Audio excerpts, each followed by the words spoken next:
단계적 일상 회복의 핵심 지표인 위중증 환자 수가 612명, 역대 최다를 기록했습니다. 중환자 병상은 포화 상태고 코로나 환자는 물론 일반 응급 환자 치료도 지연되는 상황이죠. 정부는 오늘 일상회복지원위원회 회의를 열고 수도권 비상계획 발동 여부를 논의했습니다. 그리고 고 전두환 씨 빈소가 마련된 지 오늘로 사흘째인데요. 현직 국회의원들의 발걸음 소식은 좀처럼 들리지 않고 있죠. 관련 소식을 신체커가 정리해봤습니다. 네, JTBC의 가장 빠른 저녁 종합 뉴스, 가정의 문을 여는 뉴스픽 5입니다. 자, 오늘 준비한 픽은요.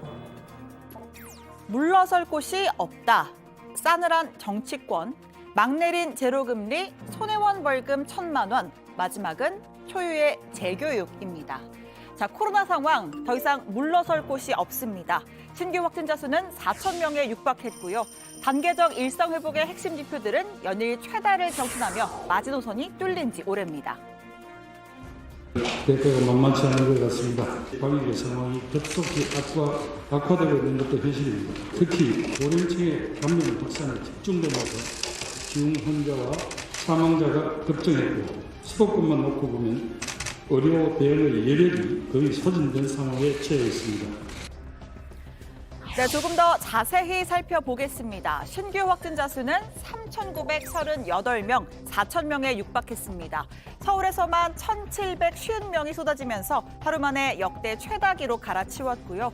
수도권 전체에서만 3,000명이 넘게 나왔습니다. 더 심각한 건 위중증 환자 수입니다. 처음으로 600명을 넘어선 612명, 역대 최다입니다. 사망자 수도 39명, 7월 4차 유행 이후 최다이자 역대 두 번째로 많습니다. 전문가들은 실제로 위중증 환자 수는 하루에 80명씩 늘고 있다라고 진단했는데요. 사망자 대부분이 위중증에서 나온다는 걸 고려하면 위중증에서 빠진 사망자 수 더하기 신규 위중증 환자 대략 80명 선이 나오는 겁니다. 하지만 병상은 턱없이 부족합니다.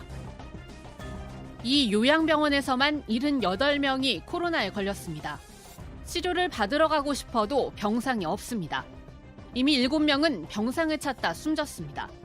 중증병원 자체가 배정들이 잘 안 되고 있잖아요. 보건소에서도 막 우선적으로 저희 배정해달라고 해도 이 배정 자체는 중수본을 해주셔야 하기 때문에. 서울 중환자 병상 가동률은 85.5%, 수도권은 83.9%입니다. 각 병원이 감당할 수 있는 최대한까지 끌어모았지만 하염없이 병상 배정을 기다리는 대기 중환자만 800여 명에 달합니다. 자, 여파는 일반 중환자에게까지 미치는데요. 일부 병원은 119의 응급 환자 이송을 자제해달라 요청하는 한편 응급실 운영을 아예 중단한 경우도 있었습니다. 중환자실 치료가 필요한 암이나 이식수술이 지연되는 사태까지 벌어졌습니다. 점점 결단의 시간이 다가오고 있죠. 아니, 수치로만 보면 결단의 시간은 이미 지난 듯도 합니다. 정부가 일상회복지원위원회 회의를 열고 수도권 비상계획 발동을 검토했습니다. 어렵게 시작한 발걸음을 지금 당장 되돌려야 한다 하는 의견까지 나올 수 있을 것입니다. 현장에서 보고 느낀 점들 등을 생생하게 전달해 주실 것을. 타협은 어쩔 수 없이 뭔가를 선택해야 되는 거고요.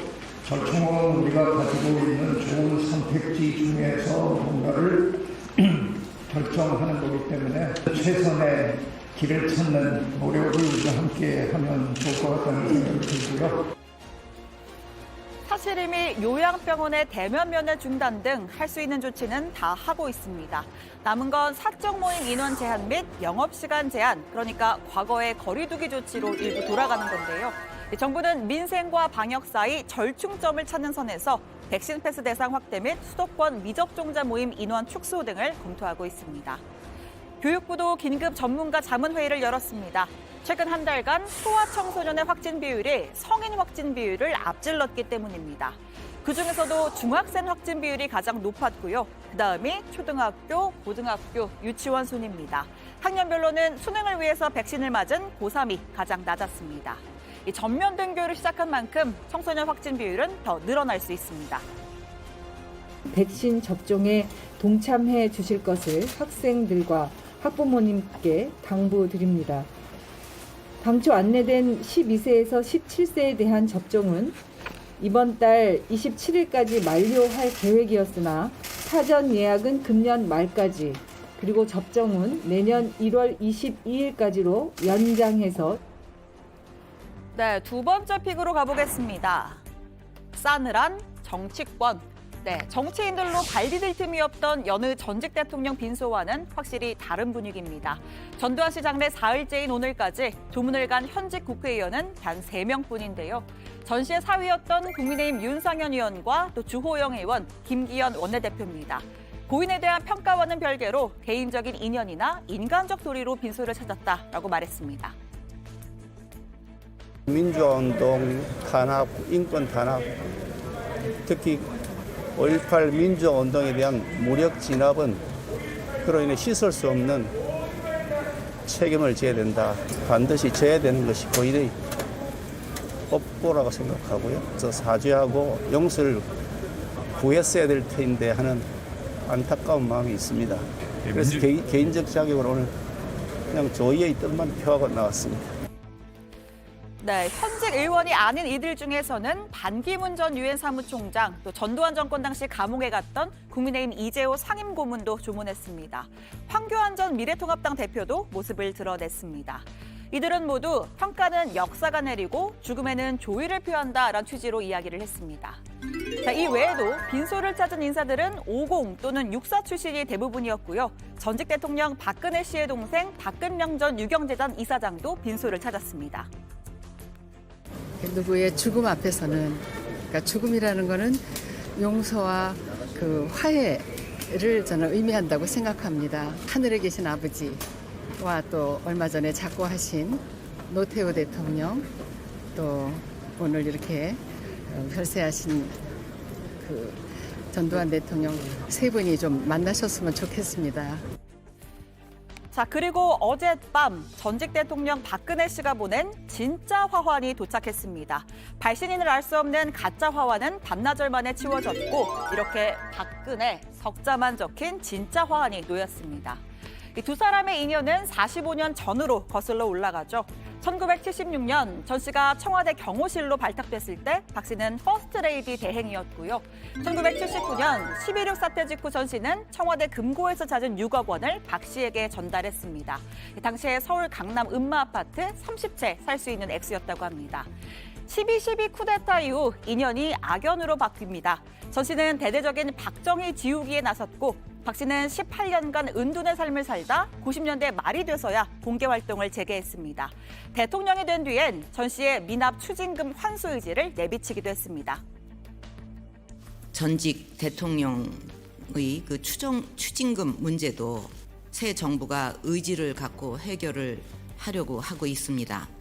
그동안 과거 정부들에서는 뭐를 했는지 묻고 싶습니다.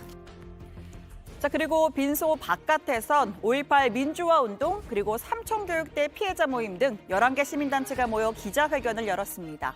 이들은 유족들은 지금이라도 사죄하고 불이한 재산을 환원하라고 주장했습니다.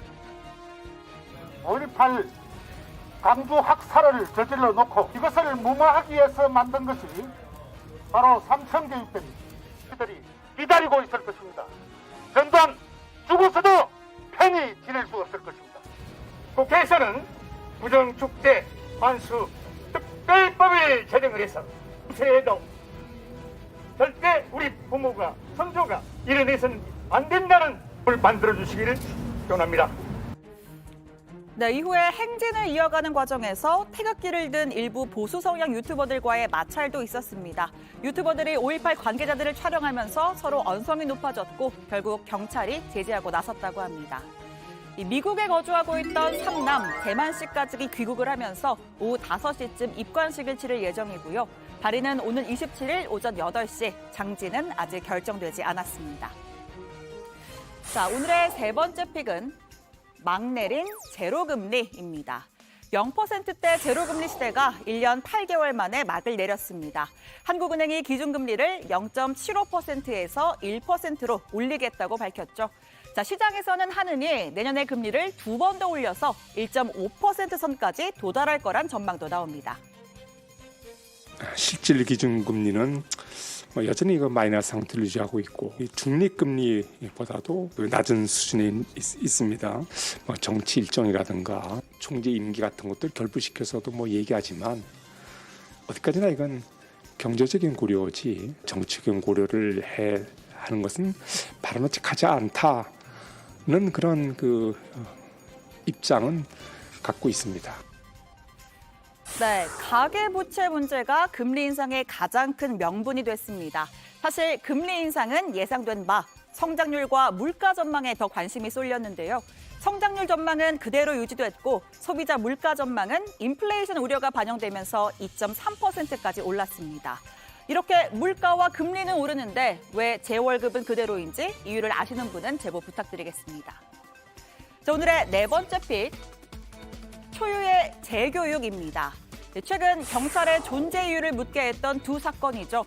경찰이 사건 현장을 이탈한 인천 층간소음 사건, 또 엉뚱한 곳에서 피해자를 찾아 헤맨 신변보호 스토킹 살인 사건입니다. 이 신변보호 살인범은 35살 김병찬으로 신상도 공개됐습니다. 김창룡 경찰청장은 인천 층간소음 사건 관할서인 인천 논현경찰서를 찾아 경찰의 현장 대응력을 신속하고 효과적으로 강화해야 한다라고 말했습니다. 자, 이 맥락에서 나온 대책일까요? 경찰이 신임 경찰 10,000명을 대상으로 초유의 재교육을 실시합니다. 앞으로 2달 동안 물리력 행사 훈련 12시간, 경찰 정신교육 4시간, 특별교육을 실시하는데요. 자, 이 중에서 물리력 행사 훈련은 위험 단계와 상황별로 수갑과 3단봉, 테이저건, 권총을 사용하는 방법을 반복 체득하는 내용이라고 합니다. 경찰 정신교육은요, 적극적인 경찰, 용기 있는 경찰, 함께하는 경찰 등 3개 과목으로 구성된다고 합니다. 자, 오늘의 마지막 픽, 손혜원 벌금 1,000만 원입니다. 이 목포 부동산 투기 의혹을 받고 있던 손혜원 전 의원이 2심에서도 유죄 판결을 받았습니다. 재판부가 벌금 1,000만 원을 선고했는데요. 손 전 의원은 2017년 목포시 기밀인 도시재생 사업 자료를 미리 받아 부동산을 사들인 부패방지법 위반 혐의, 또 부동산을 차명으로 사들인 부동산 실명법 위반 혐의를 받았습니다. 평생을 살면서 제가 한 번도 제 이익을 위해서 저는 행동을 하거나 움직이거나 남을 움직인 적이 없습니다. 제가 갖고 있는 수십억 제가 컬렉션한 나전치기 박물관 다 넣은 채로 시나 전남도 다 드리려고요. 네, 앞선 1심 재판부는 부패방지법, 부동산 실명법 2가지 혐의를 모두 인정해서 징역 1년 6개월 선고했습니다. 하지만 2심 재판부는 후자만 인정해서 벌금으로 감형이 됐죠. 손 전 의원이 확보한 자료의 비밀성은 인정되지만 시세 차익을 위한 매입으로는 볼 수 없다. 다만 조카 이름을 빌려 구입한 것은 부동산 실명법 위반이라는 설명이었습니다. 네, 오늘의 뉴스픽은 여기까지입니다. 정혜원 분들은 어떤 소식을 원픽으로 꼽으셨나요? 들어가서 이야기해보죠. 뉴스픽 5였습니다.